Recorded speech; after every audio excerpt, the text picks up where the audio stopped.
As the days unfold, the reality of the horror, and I'm not only saying that in order to paint a picture that people can identify with, there is horror in the streets.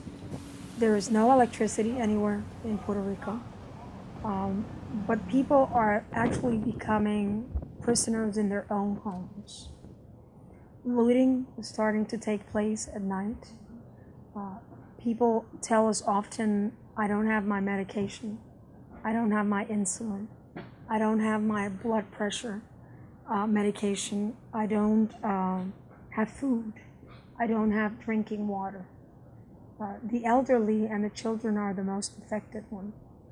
We have a very difficult situation with people that rely on medical assistance to live. HIV patients, dialysis patients, people that are bedridden. Where do you take them? Where do you establish enough medical facilities? I walked into an elderly home today. The elderly were just reaching out the window. They had no drinking water. Next door neighbors had no food. A good portion of San Juan is flooded. So in a couple of days, that water, which already has gasoline and diesel and oil and everything that comes to the sewage system out there for everyone to walk in, it will be very difficult to start dealing with the smell produced by all the feces that are coming out of it. You know, we had 1,260 something refugees.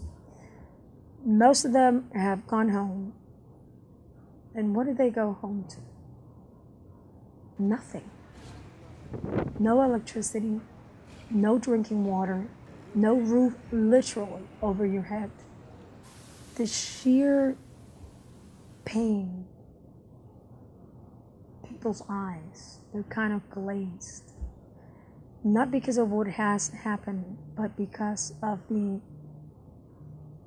difficulty of what will come and what may come. And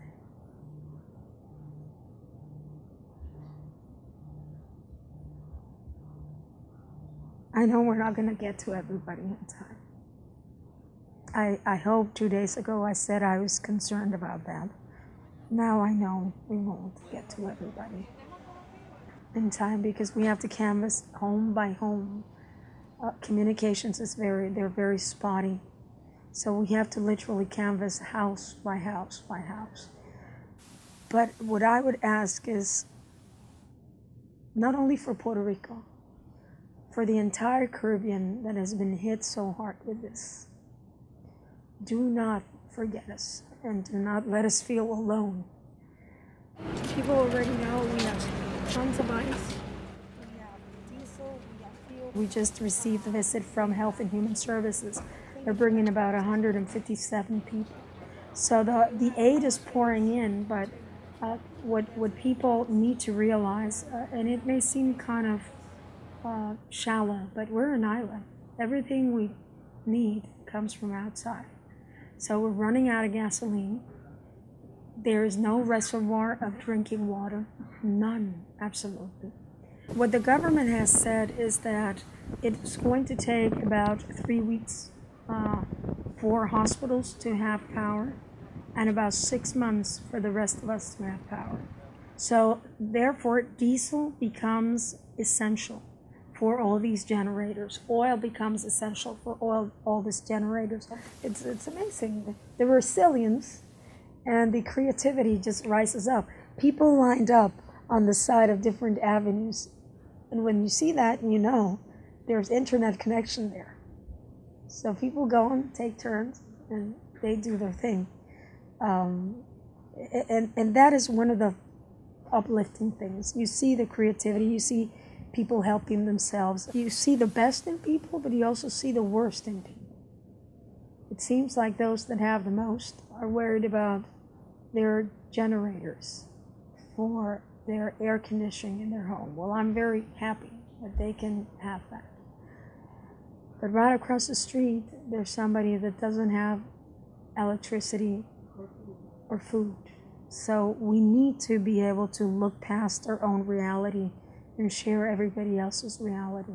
There's a song in Spanish that says, Dame un momento para mostrar de qué estoy hecha. Give me a moment to show you what I'm made of. I guess the translation in English would be, I see your true colors shining through.